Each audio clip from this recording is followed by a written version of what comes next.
অন্নপূর্ণা যোজনা নিয়ে গুরুত্বপূর্ণ আপডেট।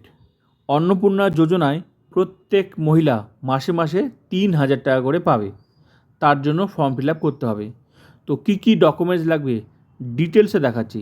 তো দেখে নেওয়া যাক ফর্ম ফিল আপের পাশাপাশি কী কী ডকুমেন্টস জমা দিতে হবে। সুন্দর করে দেওয়া আছে ডিটেলস, এখানে কী কী ডকুমেন্টস জমা দিতে হবে, আবেদনের সাথে কী কী ডকুমেন্টস জমা দিতে হবে। 1 নম্বর 2 নম্বর করে ডিটেলস দেওয়া আছে। তো আমি দেখাচ্ছি পুরো আপডেটটাই।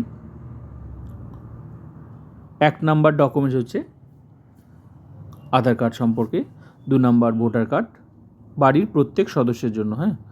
তো ভোটার কার্ড, প্যান কার্ড, তারপর রেশন কার্ড, বার্থ সার্টিফিকেট। 4 হলো, 5 হলো, 6 হচ্ছে ছবি লাগবে প্রত্যেক সদস্যের জন্য।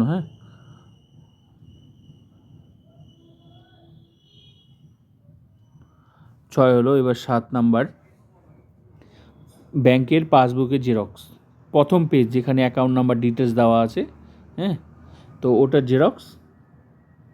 তবে মনে রাখতে হবে যাতে ডিবিটি লিঙ্ক করা থাকে, কারণ টাকাটা কিন্তু অ্যাকাউন্টে আসবে। আধারের সাথে যাতে ওই অ্যাকাউন্টটা ডিবিটি লিঙ্ক করা থাকে সেটা দেখতে হবে। তো 7 নাম্বার হলো। 8 নাম্বার ডকুমেন্টস ডিটেলস দেওয়া আছে। 8 number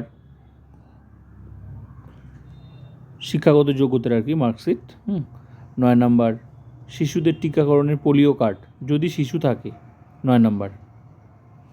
next 10 number documents. 11 number, 12 number যদি কেউ চাকরিজীবী হয়, 12 নাম্বার। 13 নাম্বার পেনশন যদি কেউ পায় তাহলে ডিটেলস দেওয়া আছে। 14 নাম্বার, 15 নাম্বার, 15 হলো।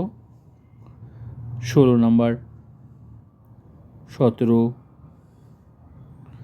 সিএতে যদি কেউ আবেদন করে থাকে তাহলে কিন্তু তার জেরক্স লাগবে।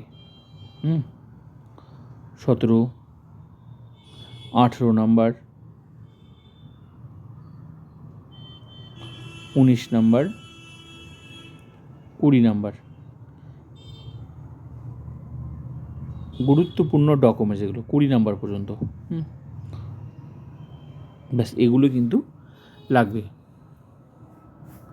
আরেকটা কথা, প্রতিটি ফটোকপিতে মানে জেরক্সে আবেদনকারী অথবা পরিবারের প্রধান HOF দ্বারা সেলফ অ্যাটাস্টেড করতে হবে, কিন্তু সেলফ অ্যাটাস্টেড স্বপ্রত্যায়িত করতে হবে। তো এই বিষয়টা মনে রাখতে হবে।